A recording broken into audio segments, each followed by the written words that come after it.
And cut. What's going on, everybody? You heard the music. We are family. Man, I'm excited about today's show. I introduce myself as Pastor A. I'm not introducing myself as Pastor A today.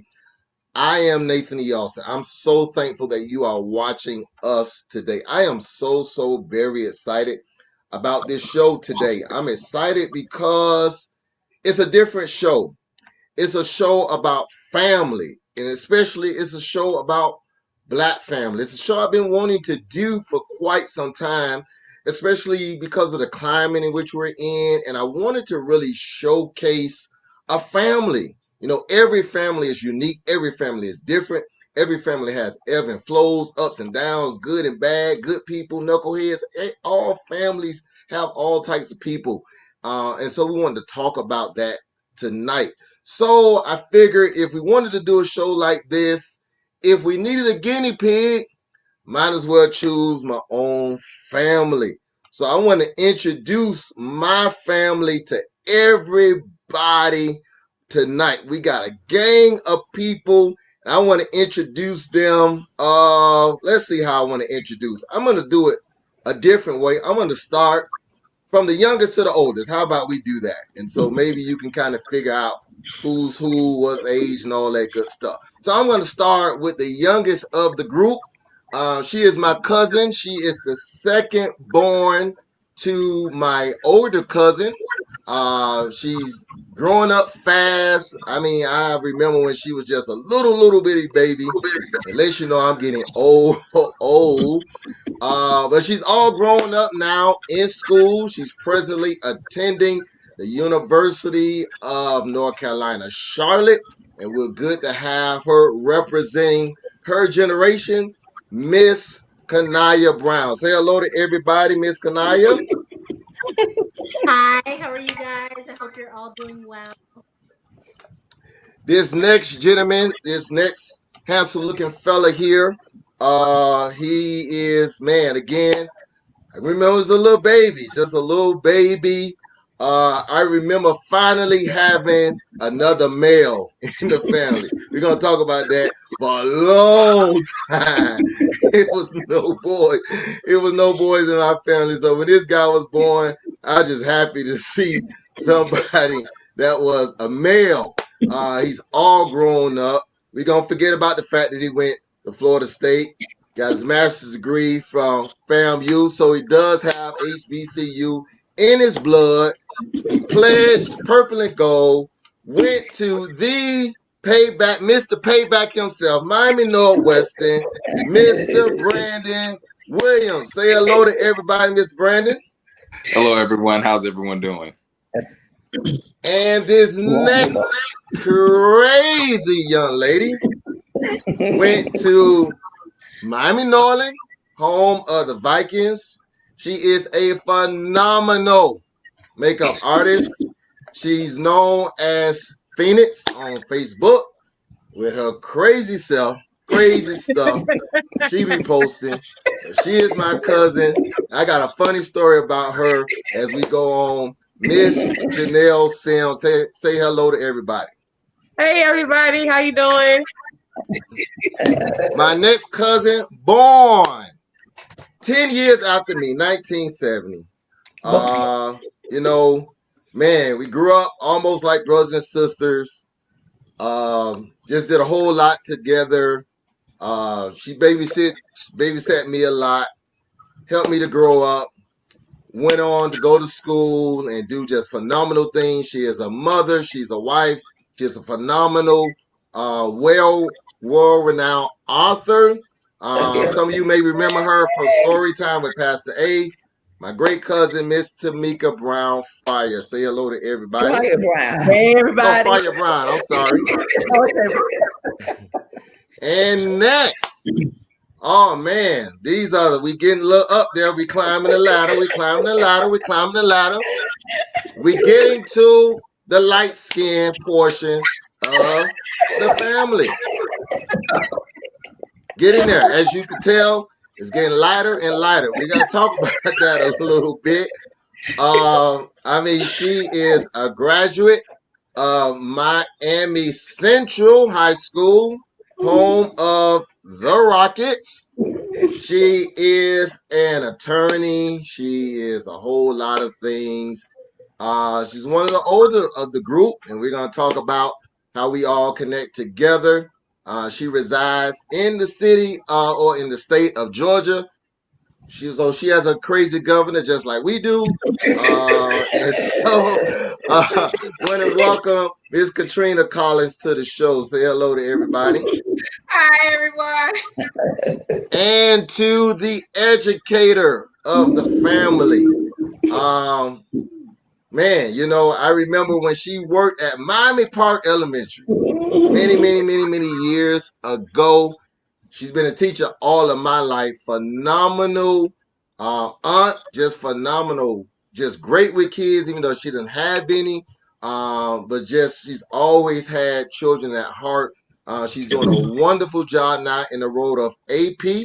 Want to introduce Miss Dr. Deborah Collins. Say hello to everybody. Good evening, everyone. And last but not least, the matriarch of the group. The only retired one of the group. Miss MSNBC.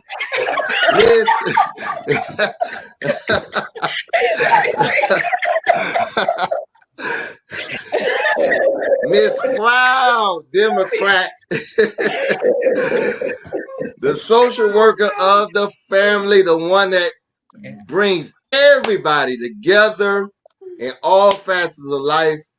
My aunt, my favorite aunt, Miss O.C. Fryer. Say hello to everybody. Hello, everybody. So this is it. This is our family. A portion of it. Of course, we know we have other families watching. My mom is watching. So many people are watching. Listen, guys, before we start, I want you to like this. I want you to share this. I want you to tag someone. We're getting ready to talk about family. We want to. This is not a church show. It's not a political show. It's a show about family. We're going to talk about the family dynamics. We're going to talk about what it's like growing up in a black family. We're going to talk about how that has changed over the years. We have 3 generations of family on this show tonight. And so we're going to dive right into it. Man, family. That's who we are. We are family. All facets of life, all shades, obviously. We are connected. We are connected. You're depicted in this shade. Because when OC's first started coming to my church and people didn't know her, I had to convince her. And then when Shirley came, I had to convince my church that they were my aunts. Like, no, these are my family. These are my kinfolk. They're not adopted. These are my family. They're my family. And so I have to let everybody know. Now, we have strong roots. When I think about family, I think about the strong roots of our family. I think about my grandmother. I think about my great-grandmother. I think about my aunt Shirley. I think about all those siblings. We're all connected by those siblings. And now, OC, you have, by, the Lord's will, as they say, one of the last ones standing, if you will, you've had to take on the mantle of being a matriarch of this family. How does that make you feel, knowing that you're the one that everybody kind of looks up to, talk to when we got issues? I'm sure we all call OC when we got issues with each other, when we got issues about other stuff, we all call OC. So how does that make you feel? Well, I feel okay about that because that was what happened with me. I had people who I looked up to. You talked about Shirley. Shirley was that person for me. She was 10 years older than me. And so therefore, anytime I had a problem, I could go to her. If I was having issues with my mom, which I did when I was a teenager, I could go and talk to her about that. And, she would always tell me the truth. Not always what I wanted to hear, but she would tell me the truth and she would always be there to support me. And so that's what I try to be to all of these young folks right here. Anytime anybody calls me, I'm always there to listen. I'm going to do whatever I can to help them. And that's one of the things, Nathan, that I love so much about our family. I call us an enmeshed family because we are just all up in each other's business. And we're there to support each other, though, not to tear each other down. And that was one of the things that my mom said to me. She said, my grandmother really was the first one to say it. Family is really the only thing you got. You've got to always hold on to family. You got to always be there to support family. Even when you don't agree with them, you can disagree, but you always are there to support family.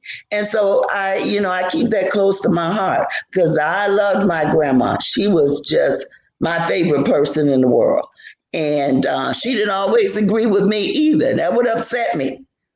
That's my mom. But my grandmother, that's my grandmother. Pick the wrong picture. No, that's true. That's Deborah and Trina right there. Yeah. That's how old, They didn't have the color. They didn't have color pictures back then. No. Where did you find that? We going back. We going back, Jack. Throwback Thursday. This is Throwback Thursday. I remember that picture. I do too. Oh wow. Wow. That's interesting. I want to ask Katrina and Deborah something because I remember one of the saddest things in our recent family, and I got a funny story about that too, was the loss of my Aunt Shirley, Deborah and Katrina's mom. That was a major loss for our family, and I remember, I'm not sure which one of you said it, but I remember you guys talking about really embracing OC in the role that she's talking about now. And I know, as she said, she's always been one that we've all had to call. But I want to talk about how has that been for you guys, knowing that we still have somebody in the family that can fill that void of a mom, a mentor, a leader. I want you guys to talk about that and the importance of that, the passing of baton in families. And when we lose a loved one, having such a strong knit family that someone can pick up the slack of that. So I want you guys to talk about that a little bit. Okay. Go ahead, Deb. Well, like you started off, Nathan, my mom was 10 years older than OC. OC's 10 years older than me. I'm 10 years older than Tamika, and Tamika's 10 years older than you. And I'm 40, so y'all do the math. Y'all want to figure that out? I'm 40. Exactly. So you could do the math kind of clockwise, and go ahead. So that was, I always thought that was special, and that was by divine design. And growing up, I knew that I watched my mom and OC share. I don't always know what they share, but I watched them share. And as I got older, we watched OC and her sister Ruby because we went to football. Ruby took us to football games. They were like our big sisters because Trina and I were the oldest. So we hung out with them. And actually, when we were growing up, as we got in our 20s, people always thought we were older than what we actually were. But that's because we hung around our older cousins. And I remember when OC went off to college, she would come back from Tuskegee and talk about her college days and how much fun I didn't know where I was going, but I was going to college because my cousin was going to college and she was having fun at college and learning too. So that whole relationship, that whole bond, that whole authentic piece in terms of sharing was something that was really instilled in us as we were growing up. So it was easy, or it is easy for Trina and I to go to OC. And you're right. If I'm having a hiccup of a moment, I can call her and she's there listening. She might not always tell you what you want to hear, but she's going to tell you what you need to hear. And because she's authentic in that, her conversation and what she's sharing and she cares, you take that and you internalize it and it makes you a better person. So it was just it grew from when we were growing up and being small. Wow. Trina. Yeah. I appreciate that question because I hadn't thought about it, but the thing that made it easy is because it was really the norm. And when I say that is because OC has always been there to talk to. And so it makes me appreciate what the family has, because it's like when someone makes their transition, you really know without even thinking about it that there's still someone there to talk to. And I hadn't thought about just our family being that way until you mentioned it, until you asked the question. So yeah, it was really it was really a norm. Wow. For me. It's interesting. But I want to ask a question to the younger generation, because I lost my grandmother, OC and Ruby's mother, at the age of 10. So I only had a grandparent for 10 years of my life. A lot of people try to realize why I have such an affinity with older people, especially our church seniors. It's because for 30 years of my life, I lost that void. I've been trying to fill that void of a grandparent. Kanaya and Brandy, you guys, for most of your lives, up until recently, Brandon and Kanaya, you still have it.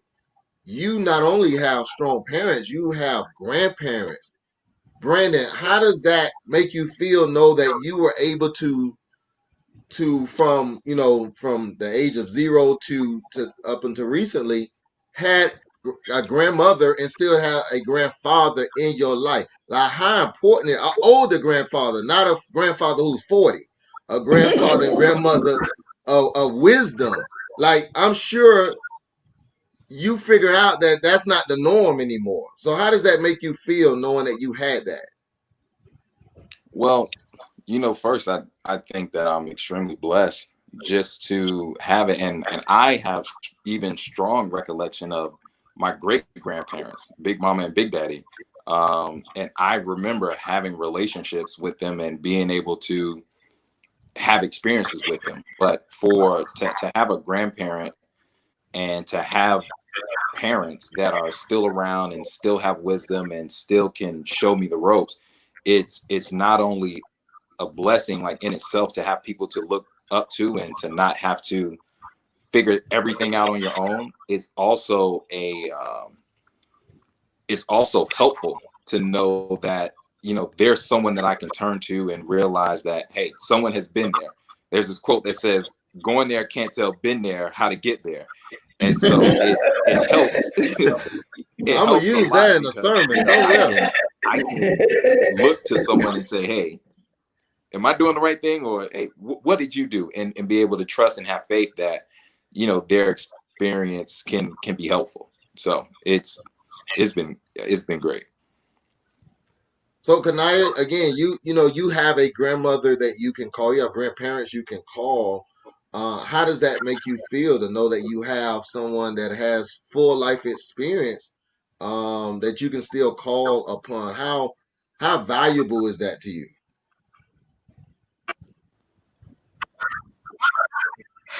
I'll talk about Shirley. I think it is. I'm very emotional.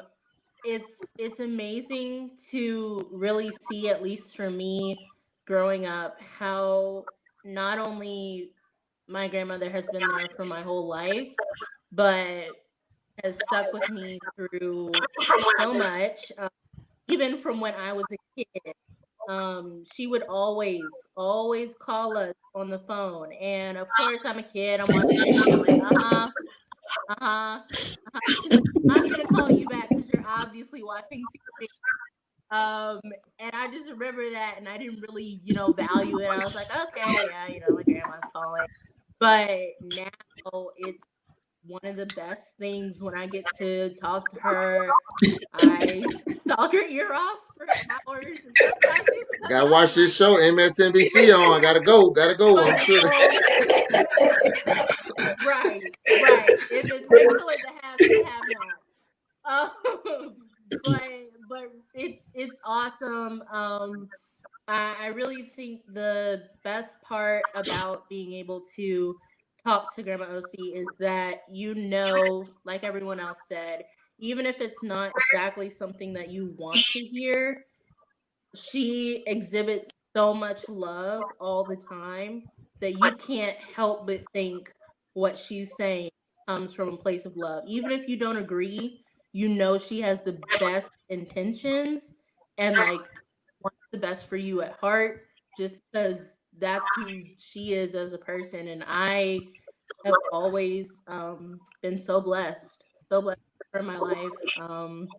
Can hopefully continue to be Wow. blessed for a I very want long to time. ask Tamika and Janelle this next question.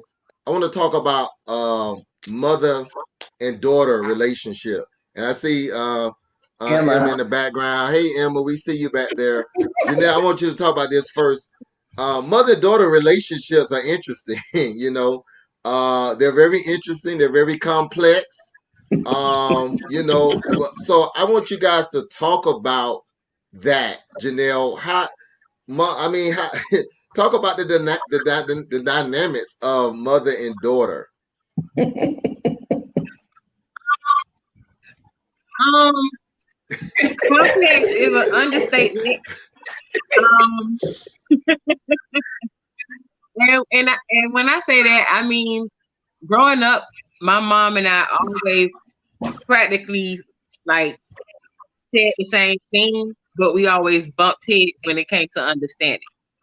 And now that I'm older, I realize that um, everything that she says and everything she says comes from a great place. And I know that it's always with good intentions. And I learned that she's very, very funny without even trying. Like she says things and it's like, what? I said what I said. And I had to learn to appreciate that and understand that she is a phenomenal woman. I get my strength from her. I get my resilience from her. I strive to be like her in every single way. Wow. Tamika, I Wonderful. know from my mom, cause when, if one of y'all spat and then that's when my mom gets in and she'll call me and all. So I understand mother and daughter, the complexity of that. But talk about that dynamic a little bit. Like, how do you make that work? You have two daughters. It is with three. I'm sorry, three. Three daughters. So talk about how with you and OC's relationship, how you've had to carry that with your three daughters. You're on mute. You're Unmute yourself. mute. Unmute your mic. There you go. Okay, sorry. I think in some ways I parent similarly to my mother, and in other ways very differently, given the time period. I'm a child of the 70s. 70s is its own thing, way different than now. And I must always almost, or excuse me, I was also, is what I'm trying to say, an only child. So my mother and I think, kind of grew up more like friends. We had a stronger friend relationship, which was really good, but it also, I know probably as a teenager, especially even a kid, I may not have always, respected that parental, role, because I saw us more like as friends. And so um, that looking back on it, I think that that is one of the reasons why we are very close now. I can confide anything, to her. She's always there for me. She's my biggest cheerleader. We talk about just lots and lots of stuff. The difference in how I parent my children, though, is that I'm like more, I always Yeah. more like I am the mother. No, And tell I the don't, people that you didn't give your kids cable for 20 years. Tell them that. yeah, yeah. Well, that's a philosophy. That's like an educational kind of a No, I like no, I like yeah, you. and that wasn't just me. That's my husband too. And look, okay, And that's why they're good readers, I was Tamika. about to say they didn't have cable for the most of their lives, but they are readers. They do very well in school, so I'm not apologizing for that. Okay. And I just have to butt in on that, being the recipient of the deprivation of cable. Can't hear Um, you. oh, can you hear me now? No, you're just Yeah. low. Go ahead. Can you Just hear talk me? over a little bit. Yeah. So, being the recipient of that deprivation of cable, I can speak to that. I think I've said it a lot more recently, um, but have just been like, that is probably the top best thing I think of when I think of like what um my parents instilled in us. And even when I think about reading, there's so many kids, teenagers, young adults, people my age and after who when you talk about reading, they're like, it's boring, it's lame, things like that. And I just remember when we grew up, it wasn't just, a book. If you read Green Eggs and Ham, it wasn't, would you like them with a house in a house? Would you like them with a mouse? They were like, would you like them in a house? Would you like them with a mouse? And everything was so animated that reading was just fun. And that's what we did, was we ran and got books. And as we got older, we would read chapter books together, read a chapter before bed. So that early reading, really, I feel, even being in college and having people say, oh my gosh, this is going to be so hard, so then I'm freaking out, and then I get there and I'm like, oh, well, you just read and critically think. There are some things that are hard, but a lot of things that other people see as extremely difficult, I feel blessed that I had the educational foundation and the emphasis on education. So things are a little bit easier for me. And that's actually something that I would say that I got from my mother and our whole family. We value education. I always say, going to college for me, I didn't even know I had a choice. It was just like 13th grade, Right. and I Right. think that's because that's how my mother treated it. And then I saw my big cousins, Deborah and Trina, going off to college, and I'm like, that's just what you do. And so, yeah, and of course, and I don't know that my children, I think that they were expected to go to college as well. And so, and I want to drop this because I know that there's a thing, no, not everybody has to go to college. Absolutely not.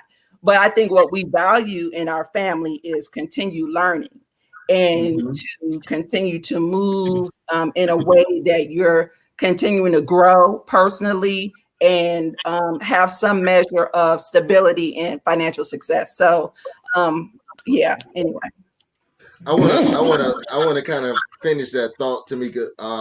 Because one of the stigmas of Black families is what you said.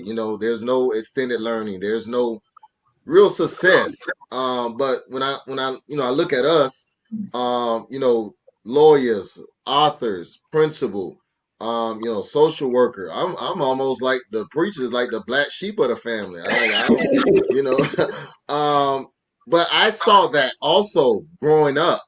I want to talk about that a little bit. Like, where does that come from? What part of the fabric of our family does that come from? Like success. We have a lot of it in our family, but I need some of the elders to speak on it. What does that come from? How did that get indoctrinated into our culture?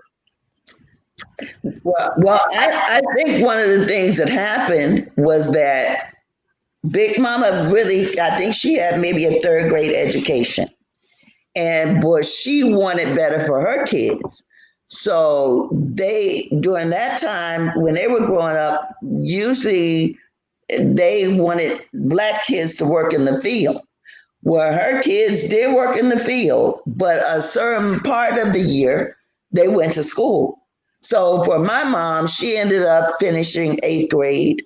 My aunt Eva and my aunt Emma and Shirley, the younger ones, they finished high school. I think Aunt Wealthy probably went to 10th grade. But all of them actually had education as a foundation, and they knew that their mom wanted them to go.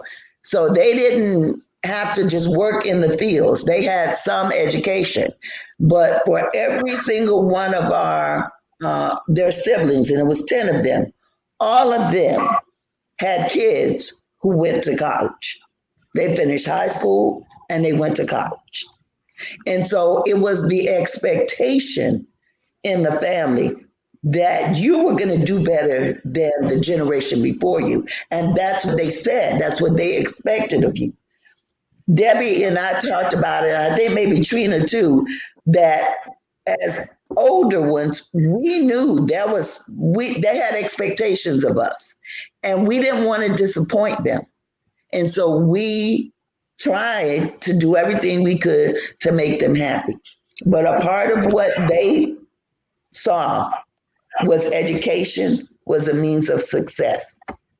In fact, my two uncles, I think Janelle's granddad, he was a supervisor at the water plant. Right. My uncle was the lead worker at the water plant. They didn't have high school diplomas, but they were smart men. And so it was just progress was something that was pushed in our family. Yeah. Wow. Yeah. I think that's true. And I think even beyond that, it was about being your best. Mm-hmm. Because whatever they did, I don't care what it was, if it was cleaning a house, if it was gardening, that's what we saw. You always did your best. You always progressed.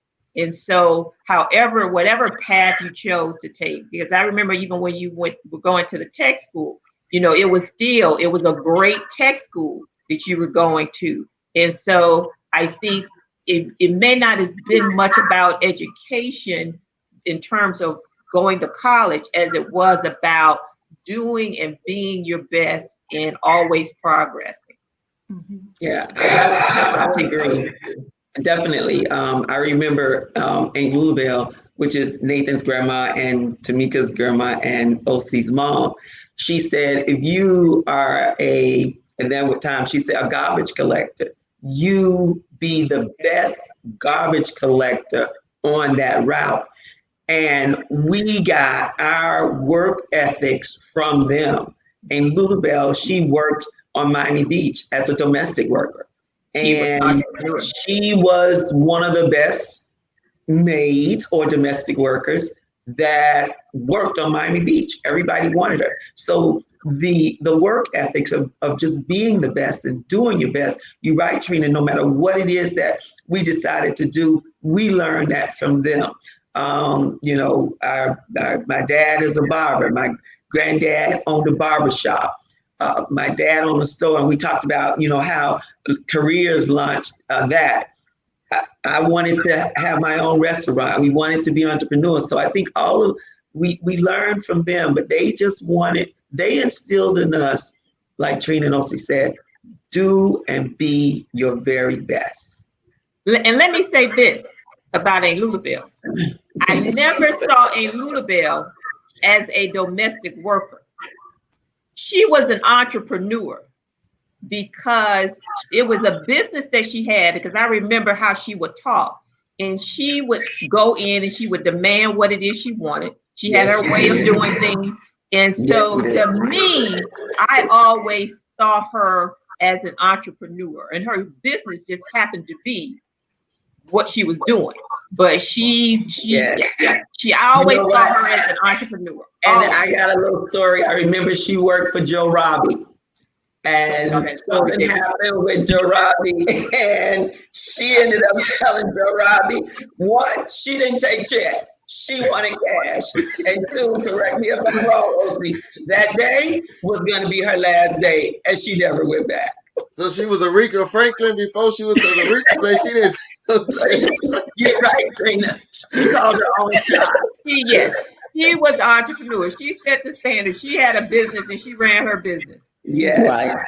Well, his wife understood she didn't take checks, but his wife was in the hospital, and he told him he was Joe Robbie, who didn't take his check. She said, "I don't take it, and I want my cash money. Let me say this is my last day." Let me say this to get it right. It wasn't that she didn't was wanting to get the cash so she wouldn't pop out her taxes. She did. There were other reasons. Yeah. Brandon, you hear this, man? We could have been in with the Dolphins, man. Oh, mama, we could have been in with the Dolphins, brother. You hear this, man? You work for the Dolphins. You could have already been in there, man. Generation, man. Listen, for a reason. But speaking of my grandmother, it put me, as soon as you all start talking about her, again, I was 10, but it put me in the mindset of food. Like food.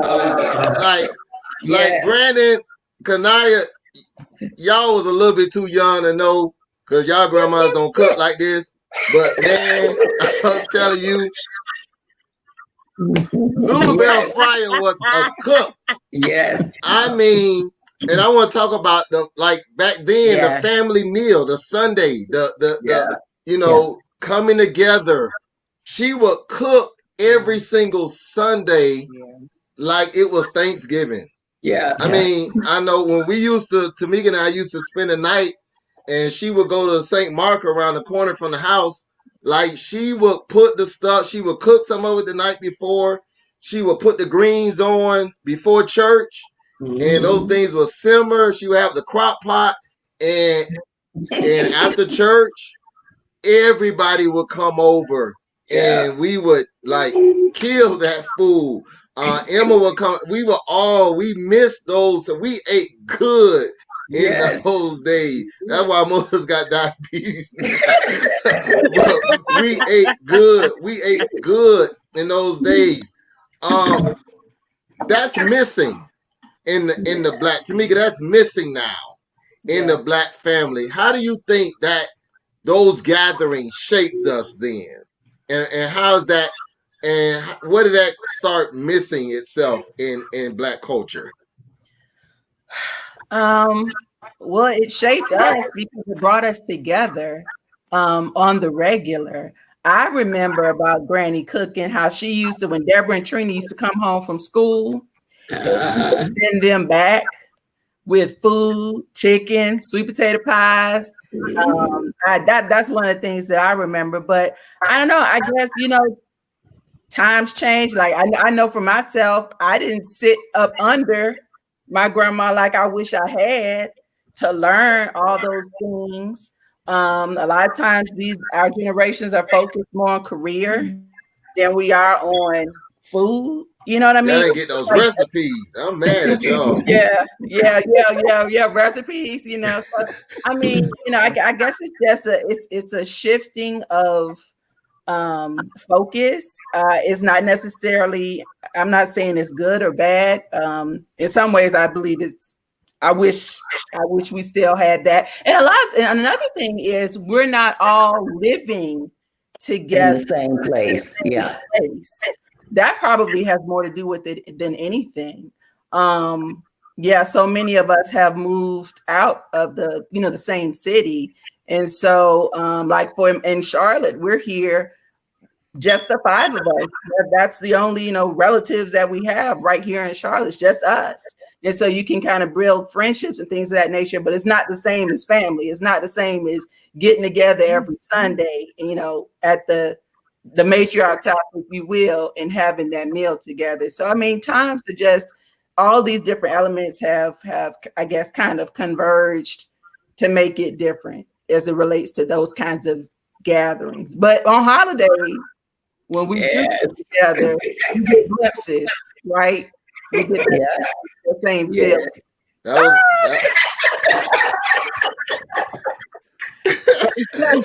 was that was last Christmas. I'm asleep.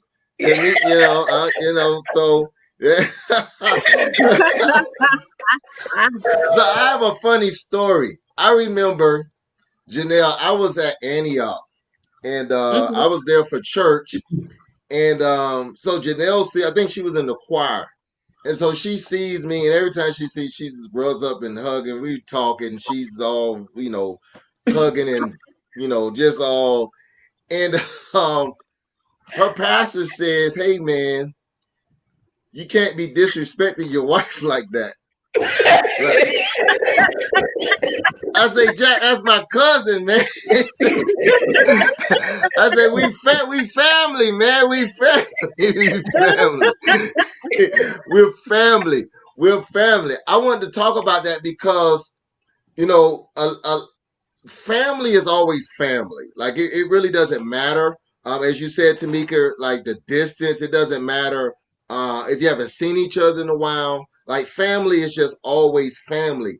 But one of the things that I can appreciate about our family, and of course, there's been issues. Every family has issues, but I've never really witnessed a long-term time where the family was just feuding with each other. We see that a lot in families now, where the gatherings are only at funerals because there is so much fruiting. Janelle, I often see on your Facebook page like your love for family. You're always talking about your sisters. You're always talking about your brother. You're always talking about your nephews. Like, how much family is very valuable to you. I want you to talk about that for a moment because, again, I'm a pastor. I see it all the time that families feud about something and it just lasts seemingly for generations. But we've always been able to be a close-knit family. So I want you to talk about that a little bit, Janelle. I've always said that we're sometimes placed in a family where we might not normally get along with them if they weren't family. You understand? Like if we had to just be strangers on the street, we probably wouldn't have anything to do with each other. But I'm blessed to stay, and that's some families. That's not this family. That's not anyone that I can say in my family. That I just understand that sometimes people are placed in families with people that they might not normally get along with. But I'm blessed to say that we have people that are willing to talk and compromise and try to understand and to agree and disagree. Also just to be blessed to be around each other. And I don't know. I've always just been crazy about my nieces and nephews, my aunts and uncles. My aunts have been the example for me to be the aunt that I want to be. And my sister is my best friend. My brother is my best friend. My brother always made sure that my sister and I were never rivals. He never wanted to see us rivals. And I think that was instilled in us. One time we were just joking around and he was like, "I don't even want to hear y'all talk to each other like that, even when you playing." So I just kind of took that with me and just decided to just expound on it. And I remember growing up, like our parents never, like they didn't, I won't say never, they didn't vocalize as much as this generation does saying, "I love you." And I think that my sister and I, my brother, we just kind of just started saying I love you whenever we leave the house, whenever we're on the phone. And it's just important to let everyone know that you love them now while they're here, giving each other their flowers while they're here.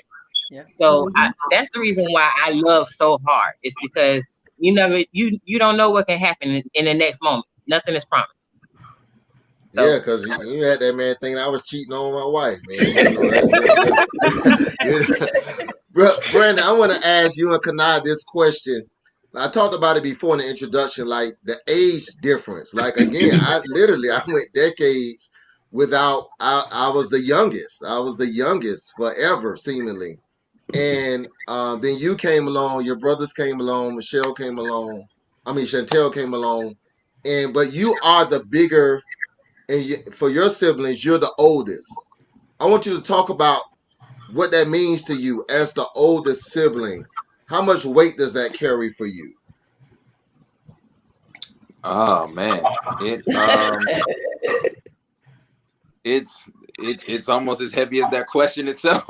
You know, it's there is a lot of weight, but kind of like going back to what we were originally talking about, like having generations that are still around and still vocal and still available and accessible.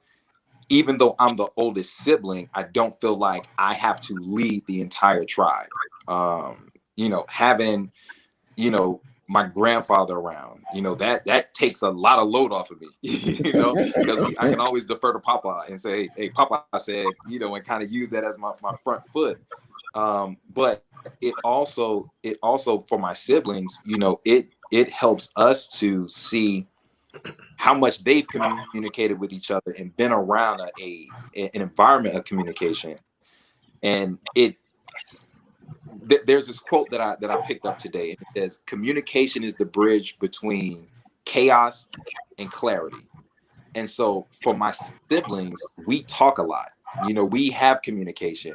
We have our moments when we might not be on the best of terms, but that's the benefit of having many siblings. I might not talk to my younger brother, but I'm talking to my baby brother. And if he's talking to my younger brother, we still blood is still circulating through the body, and it works itself Information out. still flowing. All right. Exactly. And that line of communication is something that's been paramount in a relationship. So it's not a lot of pressure for me because I know I have someone I can talk to. I know I have someone that I can relate to. I know I have someone that can come in and tell me, hey, you probably shouldn't have said it like that. Or listen, you're the oldest of your siblings, but you're not the oldest or the wisest in the room. So it's humbling, it's helpful. And again, for me and our siblings, it's, seeing those other examples and knowing that, it's okay to not know, and there are positive examples ahead that, time helps to heal. So Kanai, talking about Brandon and communication. So you're in the middle. So you have, your older sister, who, oldest, she was getting all the attention, and then you have the younger sister who got everything. She got the cable. She got, she got the stuff. You She started got something. she getting everything. I've been seeing pictures of her and I'm like, Jamaican children ain't never dressed like that. They ain't never. I mean, I I say, God, I say, so, talk about that being in the middle. You've been able to see it up and down in that communication. Brandon talked about, he's not talking to one, but he's talking to the other. So being that middle child, talk about that experience for you. I'm just saying what you can't say, but I got you though. I got you. Yeah, I don't for acknowledging all the things I've been told are imaginary. So, actually, I'm a communications major, and I think sometimes I just observe things and kind of learn about myself and my dynamic with my sisters. So A lot of people have heard of middle child syndrome. It definitely is a thing. It definitely is real. I was talking to my mom about this the other day. Well, everybody, because she said something about Chick-fil-A to my sister. It was like, oh, well, I got her mouth fixed for it, so I guess we have to go get it. And I was like, oh, but when we That's we had McDonald's, it was like we got food at home. I don't want to hear it. But the crazy thing is, me and my older sister really often talk, and we're like, oh my gosh, little sister's so spoiled, but we spoil her just because um it's like that big sister thing. I know for me, I'm very protective of her, but I'm also very proud of her. So if you've ever seen my Facebook posts, any of her accomplishments, I'm just overjoyed. It's like having like your own child. You're just like my baby. And but it's really important. And I think, even my sisters recognize, and we all kind of like Brandon said, have different things. So my little sister is 5 years younger than me and 7 years older, or 7 years younger than my older sister. So there's a little bit of closeness regarding age, more towards me and my little sister. So I can remember we used to watch more cartoons together. We used to, sometimes we get the same memes, or we have like the same taste in music, so we fight over boy bands, who's our favorite, and you can't have them, all that stuff. And so then my older sister, a lot of the times the conversation is different, but we still have loads to talk about. So we send each other memes too. We talk about like cooking, we talk about school, and we talk about just different things we remember. And so I guess I say all that to say that it is difficult being in the middle, but it's also kind of interesting to see just the different relationships, just based on the age difference and where you fall. I want to ask a Guys, question about. Go ahead, listen, Osi. I Yes, just saw Marsha. yes, Something came up on there with Marsha. I yes, wish I had her number. I would have invited her. yes. That's another cousin. She wanted. I made sure I tagged her, Okay, and her daughter Michelle last night about this. I okay. want to talk about men for a second. So I remember there being, again, very few men. There was Uncle Walter, was Uncle Walt, is what we called him, Uncle George, and then Uncle Walter. Uncle Walter, of course, was married into the family, married, of course, Shirley. But then, Uncle Walt and Uncle George were brothers. Um, how does and I want to ask Deborah and Katrina. Well, I want to ask you, OC, because you've always. I remember at Walter's retirement party, you always talked about how Walter never considered himself a in-law. He always treated everybody like he was as much as your brother as.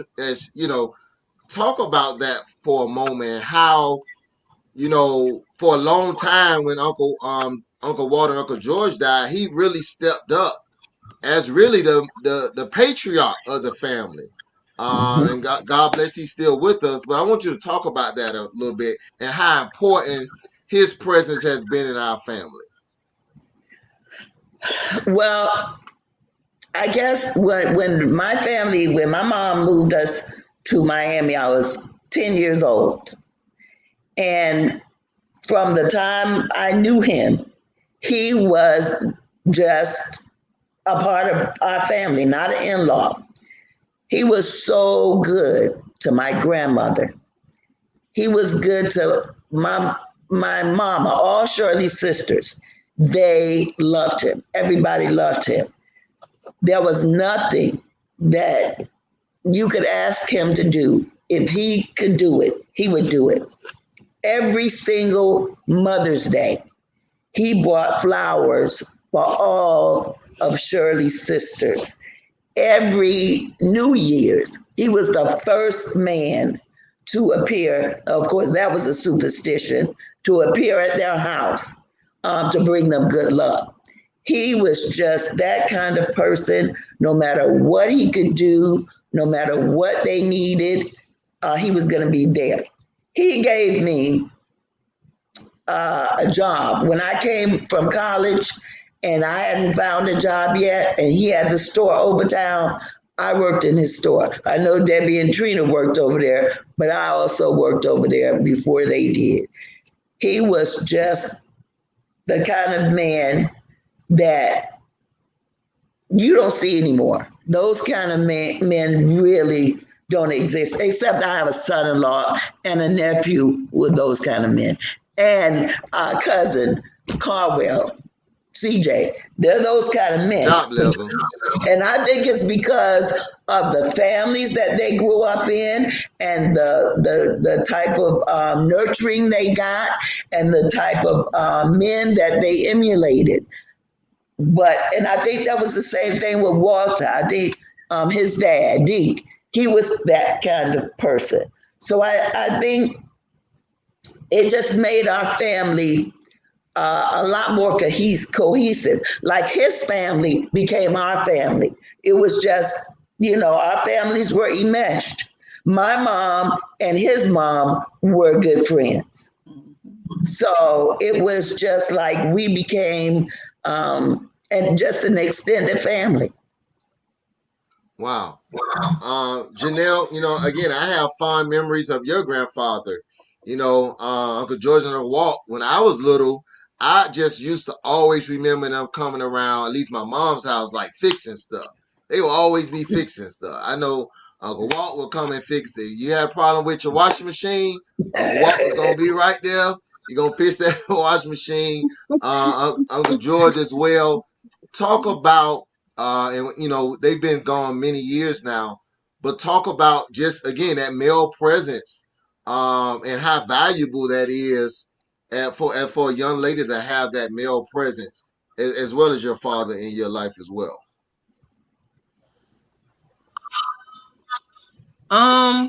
They certainly shape the type of relationships that you have with the men that you encounter when you get older.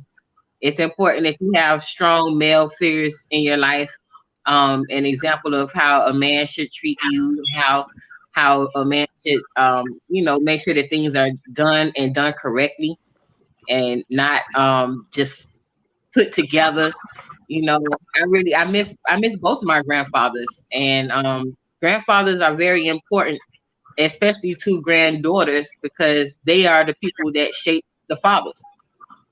So Yeah. I really appreciate them. I really miss them both. I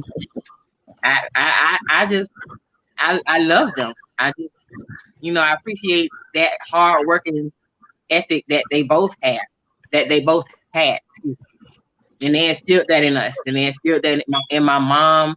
My grandfather Ernest instilled that in my father. And to be able to look at your parents and see the type of effect that they had on my parents, I'm really grateful for that.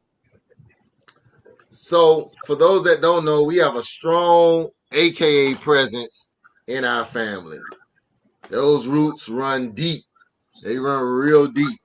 Who started? Who was first? Who was first in the AKA family? Who pledged first? How did that start? I want to know. I never asked before. One of those two. Trina. Trina pledged first. So Trina, And you Spelman. pledged. How did you? I mean that. I think at this point, I'm thankful y'all let Kim in the family because she's sitting McGowan Road. They're like, girl, you walking into AKA territory. You need to know. You need to know you are walking in the pink and green territory. But I mean, how did that start, Katrina? Because you made history in the family. Well, it relates to the closeness that that we saw previous generations have with one another.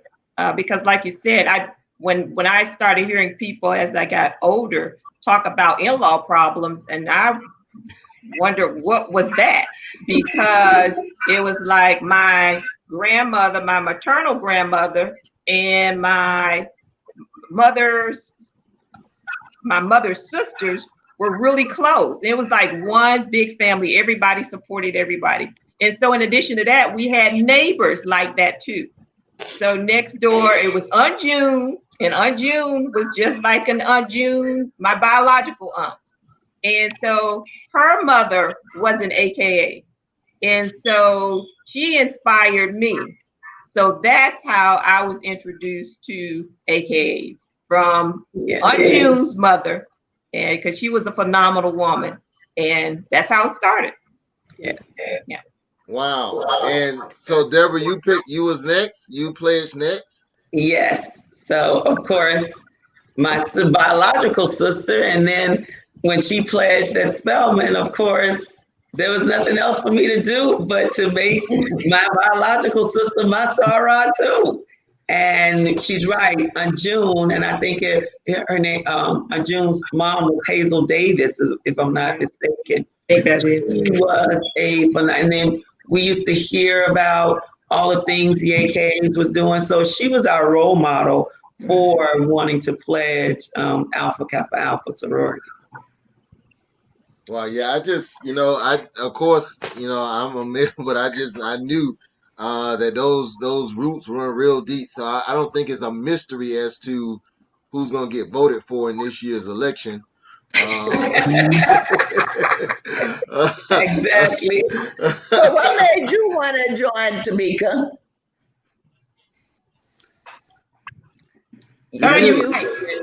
You muted again. Sorry. My big cousins made me want to become a member of Alpha Kappa Alpha. Also, I had a music teacher. We knew her as Christine Alexander, Miss A. She's now Christine Ellis. And she had such class about her. She just was so poised. And I was like, oh, and I knew she was an AKA. So I was like, yes, these women, this is what I want to be a part of. And so yeah, and then I found out later, I didn't know that my kindergarten teacher, who came to my wedding, and your first book signing. And my book signing, yes. But that she was an AKA. So yeah, it was, I just had those examples, but it started with my cousins. So, Brandon, do you feel the pressure of having to marry?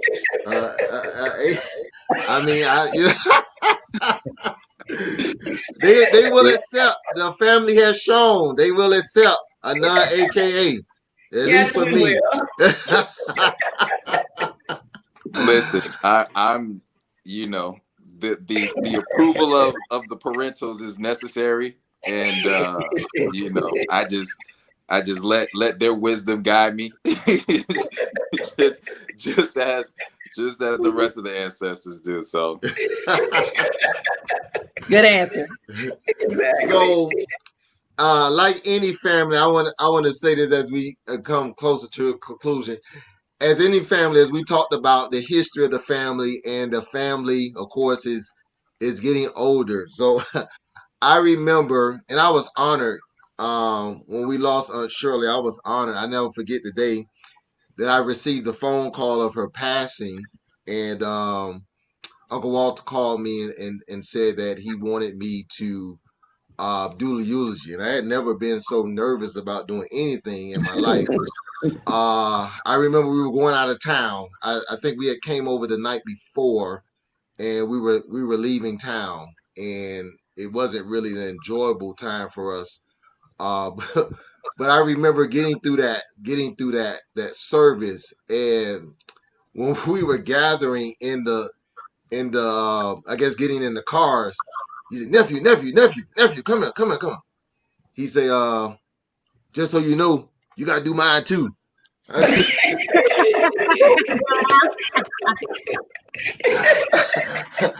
I say, man, are you putting bids on me?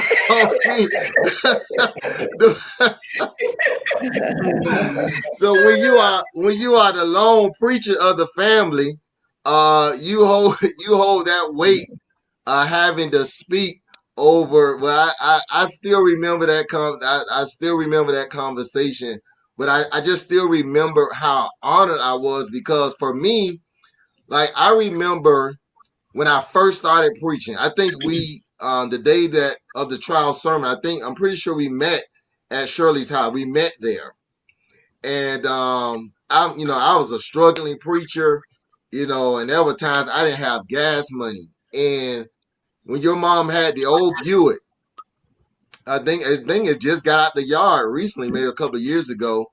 She would make me wash that Buick. Now, she would pay me like I washed 50 cars, but I would watch that Buick, and it was what I needed to get gas to go where I had to go to do what I had to do. And I say that because that's family supporting family. Mm-hmm. That is seeing someone who has a drive or a dream, and they support it. Our family, for me, has always been a family of support. Brandon, I want you to talk about, again, you being in the loyalty of the generation. I want you to talk about how important it has been for you to have so much family support, and how you benefited from that. Well, I I'll say this, and many people may not know this, but I tested positive for COVID-19 in July, Mm-hmm. and at the time, I was, I was thinking, I was doing everything that I thought I should do, staying away, wearing goggles, wearing a mask. I was always a little bit OCD before everything happened, but it was really heightened when things really kicked up. And it wasn't until I tested positive that I really felt the true nature of what family means. And when you talk about something that literally the guidance is stay away, isolate, not be close to anyone, and even being within a parameters of someone who's tested positive could be potentially life threatening. It was family who was there to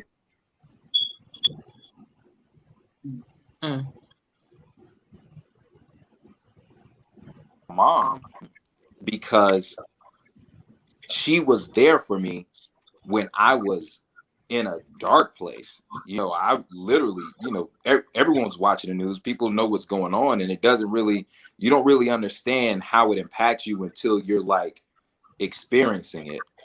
And there's no way that I would have, my body may have been healing, but mentally and spiritually, without God providing the family and having all these people around me, and then my mother being an expression of that, to take me in and be there for me. Like, it was, I got frat brothers, I got friends, I got classmates, I got business partners, I have associates, but there's nothing like having family there to support you in your time of need. And sometimes that's what it takes. Sometimes it takes a little bit of calamity to remind you that, hey, this is kind of how life goes. But it was never a clearer picture. I knew my family loved me. I knew my family cared. But it was one thing to hear that someone loves you, and it's another thing to see that someone loves you. Yeah. And I see that in every time that we meet, every time that we gather, every family gathering that we have, and we sit down and talk and discuss, whether it's politics or sports Yeah. or family, whether it's good times celebrating or dark times where, it's the loss or, the fear of losing. There was never a moment that was more clear to me how important family was than that experience that I had. And I'm just thankful for it. So. Wow. Janelle, OC called me or texted me the other day, and she reminded me of an old story when I was younger. And it was I was in an Eckert's drugstore, and I had been accused of shoplifting. Oh wow. And got I don't know if arrested, detained, or whatever it was, and had to go to court about it. It was over a pair of sunglasses, and had to go to court about it.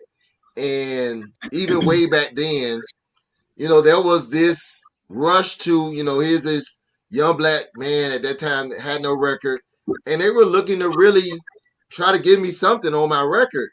And she reminded me of how, her, my mom, my dad, and other people in the family was just there, and just the family presence of them being in the courtroom, they recognized that they could not railroad me. Mm-hmm. Yeah. And eventually the charges ended up getting dropped. And she reminded me of the fact that sometimes, as Brandon said, family just being there makes a difference. I want you to talk about that for a moment as it relates to the presence of family. Family makes you feel like you could do anything. Whenever we come up against any challenges, whether it's our health, our finances, emotional, spiritual, anything that we're encountering, no matter how big or small it is, we can always run to family, and family will always have our back. Even like I've encountered some dark moments too, Brandon. I believe that I had COVID back in January, but my mom, she sprang into action, and she was, she made sure that I had soup, made sure that I had whatever it is that I needed, and my dad too. And those are the moments where you feel like even when the world is against you, you know that you can always go to your family. And that's the reason why I love my family so much too, because I know that I can depend on you. I can come talk to OC about anything that's bothering me. She doesn't judge. You need family in order to give you a different and fresh perspective, and also just to keep it real and keep us in line. Wow, I want to give this last question to Deborah and Trent, or to the upper panelists, I guess. We tapped around it before, but I want to really attack it when it comes to the negative view of blacks and black families.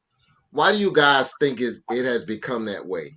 When we hear about successful families, we hear about, we hardly ever hear, when we think about the black family, we think about the fictional family of the Huxtables, but we don't really highlight black families. Why do you think that's the case?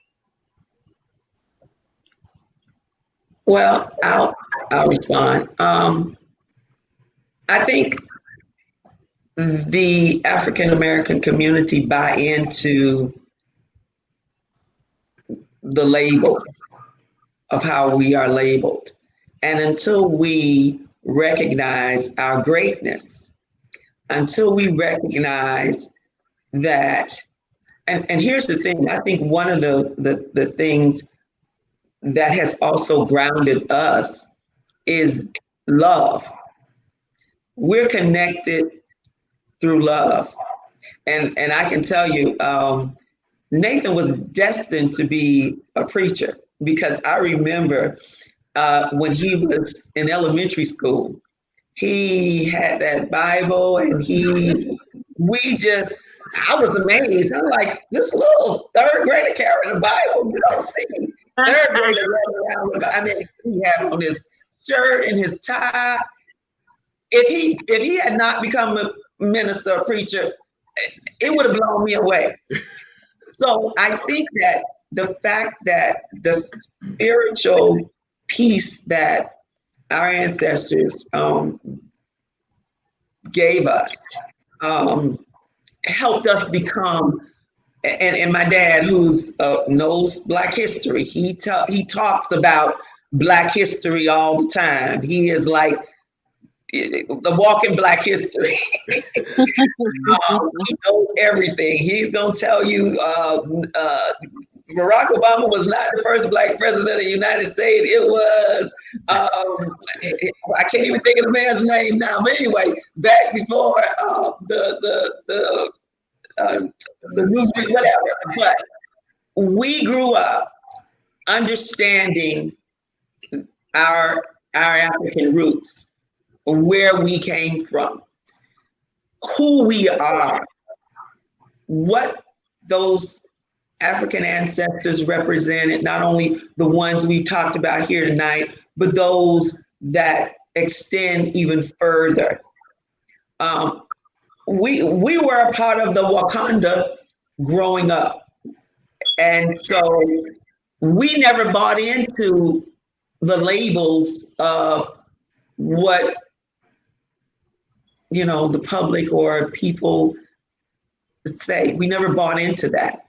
And we never disrespect each other, calling each other names. Like some women of color who are professionals, they will call each other jokingly the name that we all often hear. We don't do that. We never did that. We wouldn't do that. So I think the fact that from my dad and from my Aunt Lulabelle and my Aunt Mabel are the reason why I never missed a time to vote, because I heard about the fact when they couldn't vote and how it was difficult for them. So hearing all of that and internalizing all of that, you really don't realize how much of all of that is sticking. All those sayings that they gave us, that was the foundation being laid. They were planting the seeds of greatness in us. And guess what? It germinated as we continue to grow, as we continue to learn, as we continue to evolve.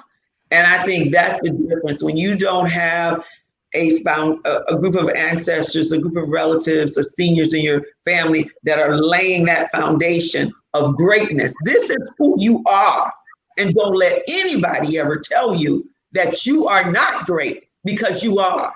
And they can't take that away from you. So if we had more families laying that foundation, I think that many other Black families would understand their greatness. Wow. Trina? Yeah. Powerful statement. Yes. Yeah.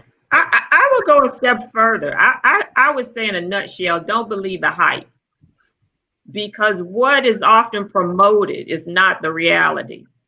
And I think that there are more African American families that are supportive of one another than there are that are against one another.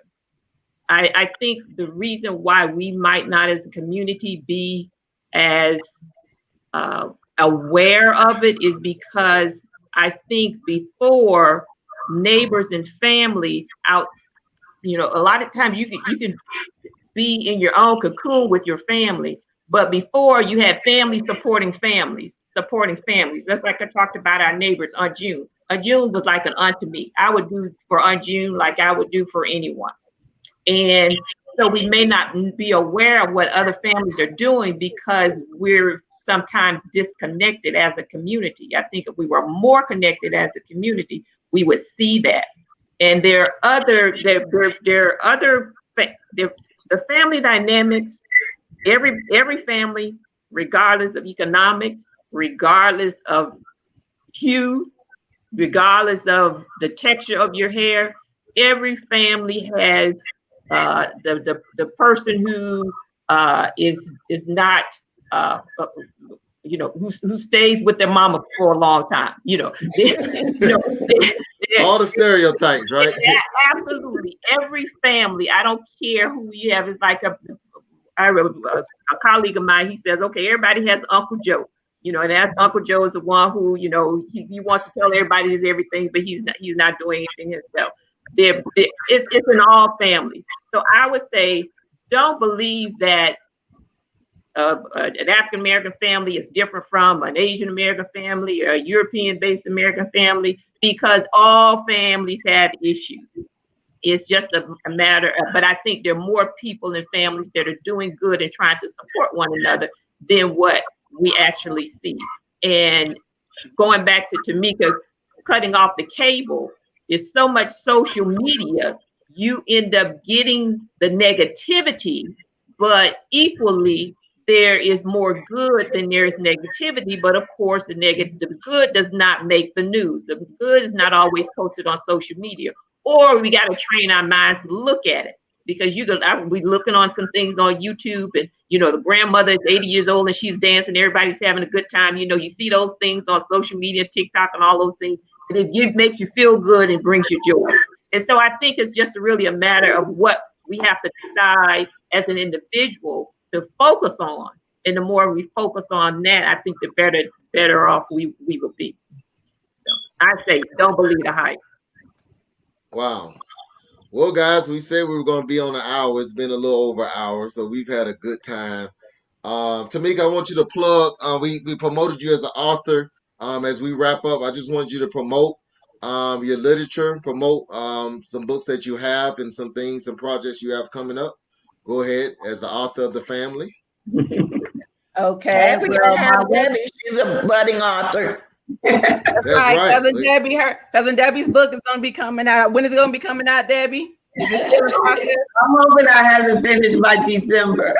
Okay. So we'll be looking for promoting, to promote that. But I am a picture book author, and right now I have 3 picture books on the market and 1 on the way. Interestingly, the 4th picture book, that's called 12 Dinging Doorbells, is about Black families and Black family gatherings in particular. So everything we've been talking about probably is going to be represented in that book. But my latest one is Brown Baby Lullaby. That's Kanaya's favorite book of the one I've written. And little CJ's too. And CJ's too. And then I have my Cold Plum Lemon Pie Bluesy Mood here, which is my 2nd book. And so my books are available anywhere that you buy books. I do recommend, though, that you support small businesses, and in particular, Black businesses, Black-owned bookstores. So if you buy the books from there, you're making me extra happy. But they are available anywhere books are sold. Katrina, you want to talk? You are a probate family.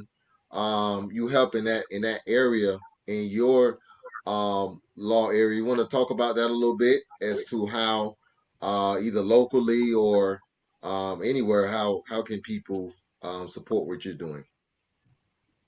Well, I do estate planning and probate work. I'm not promoting probate work. We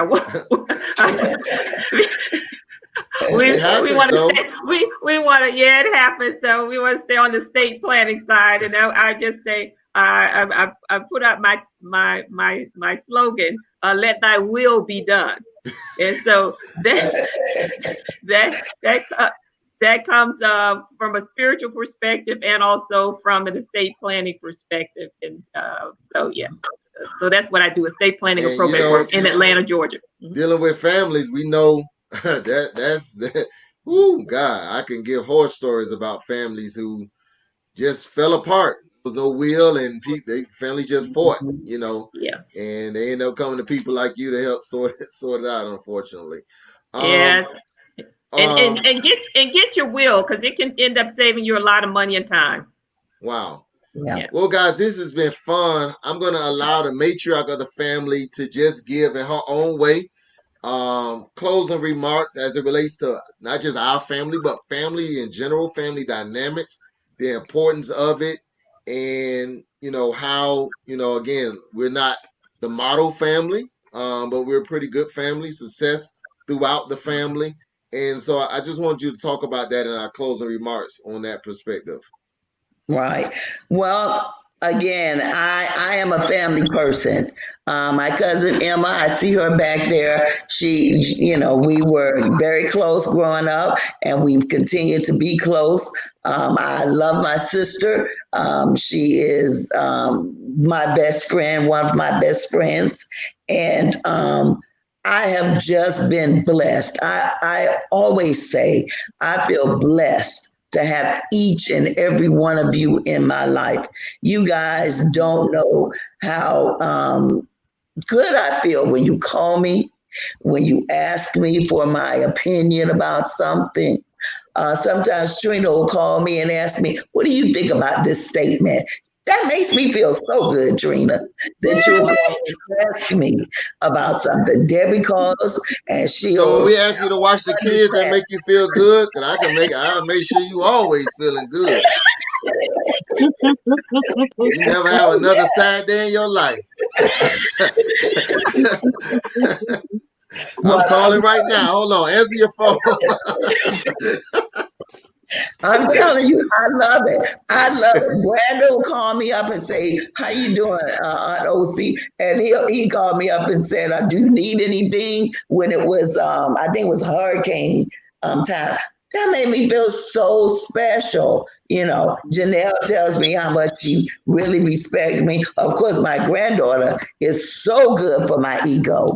And and my daughter, she's good for my ego too.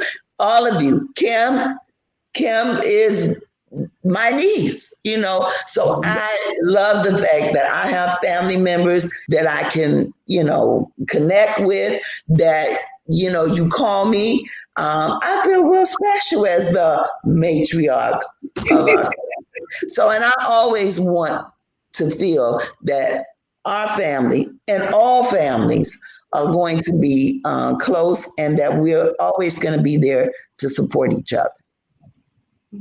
That's it. Well, guys, we thank you so much for watching this. We pray that we have been a source of inspiration, information, even entertainment.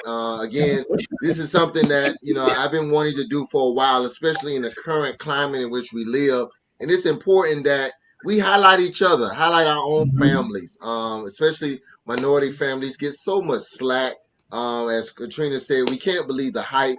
There's so many good family dynamics out there, and one of the things that we've learned, all families are the same. It's just how you look at it, how you appreciate it. This has been just a small portion of my crew.